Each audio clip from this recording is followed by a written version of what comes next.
नमस्कार शुभ संध्या मुरुपल्ली आपण मानकु स्वागत करुछि ओडिसा रे। आज श्री गुंडीचा मंदिर रे हेरा पंचमी। गुंडीचा मंदिर आसी रथ भांगिबे अभिमानिनी मां लक्ष्मी। श्री मंदिर पक्षरु हेरा पंचमी पई नीति निर्घंट करा जायछि। पुरी रे आडप मंडप विजे बेले चारमाला उपरे बड़ ठाकुर मुहमाड़ी पड़िबा घटना रे मुख्यमंत्री मोहन चरण माझी को चिठी लिखिचंती विरोधी दलर नेता तथा बीजेडी सुप्रीमो नवीन पटनायक। चिठी रे से लिखिचंती जे महाप्रभु श्री जगन्नाथ ओडिया अस्मितार प्रतीक, ओडिया जातिर सर्वश्रेष्ठ परिचय। जगतर नाथ जगन्नाथ महाप्रभुंक रथयात्रा रे भाग नेबा पई देश विदेशरु लक्ष लक्ष जगन्नाथ प्रेमी आसी पुरी धाम रे सम्मिलित होइथांती। चलित वर्ष आड़प मंडप को बड़ ठाकुर पहंडी बेले जो अघटन घटिला ताहा सारा विश्वर जगन्नाथ प्रेमी को गभीर भाव में व्यथित करिछि। मु मध्य एही घटना रे अत्यंत मर्माहत बोली कहिसेंती नवीन पटनायक।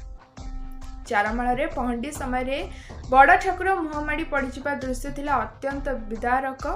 एही परिप्रेक्षी रे मुख्यमंत्री निजे दायित्व नहीं एभली अघटन जेपरी पुनरावृत्ति न घटिबो ताहा सुनिश्चित करबा पई चिठी माध्यम रे उल्लेख करिसेंती नवीन पटनायक। मोर विश्वास जे ए दिगरे आपणक दृष्टांतमूलक पदक्षेप कोटि कोटि भक्तों को आश्वस्त देबारे सहायक बोली नवीन पटनायक कहिसें। मुख्यमंत्री मोहन चरण माझी नवीन पटनायक चिठीर उत्तर रखी कहिसेंती जे पहंडी बेले जे अघटन घटिला सारा जगत दुखित।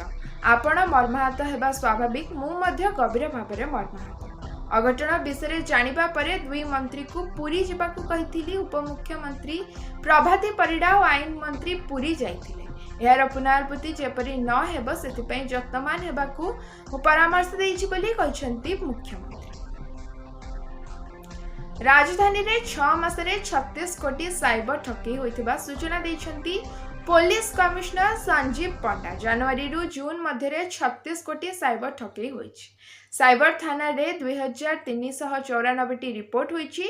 साइबर ठकंक 9 कोटी 50 लाख टंका फ्रीज होइछि। 46 लाख टंका अभियोगकारी को फेरस्त होइछि।